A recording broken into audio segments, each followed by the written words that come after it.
Dans les années 50, la rectocolite hémorragique et la maladie de Crohn touchaient une personne sur 5000 ou 10 000. Aujourd'hui, c'est presque 1 sur 250. Imaginez comment on vivait en 1900. Quel était le mode de transport le plus courant? Le cheval. Imaginez l'état des rues, ce que vous aviez sur vos chaussures, ce que vous rapportiez chez vous, et la poussière dans l'air. Le sol que nous foulons aujourd'hui n'est pas le même que celui des générations précédentes.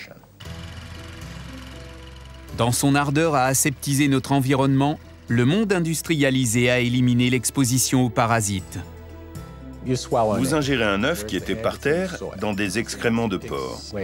Cette terre, on la remue, les enfants jouent dedans. Elle contient des milliards d'œufs.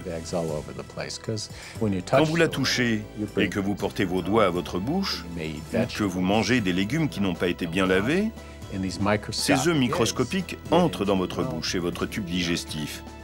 Et cela pourrait avoir des côtés bénéfiques. Le Dr Weinstock a mené des essais cliniques. Ce tube contient environ 5000 œufs. 21 patients sur 29 ayant la maladie de Crohn ont obtenu une rémission en prenant des œufs de ce parasite du porc.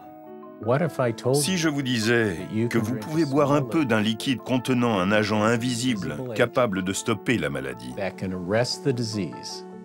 et qu'il vous suffit de prendre ce liquide une fois toutes les 2 semaines, qu'il ne donne pas la diarrhée, qu'il ne fait pas mal, qu'il ne provoque pas de cancer, quel traitement choisiriez-vous? Je serais prêt à essayer parce que rien d'autre n'a marché. Et je suis persuadé que c'est pour ça que la maladie de Crohn est devenue si courante en Amérique. Si ce traitement était approuvé par les autorités, des millions de personnes atteintes de maladies auto-immunes pourraient troquer leurs médicaments contre du jus d'helminthe d'ici 5 ans.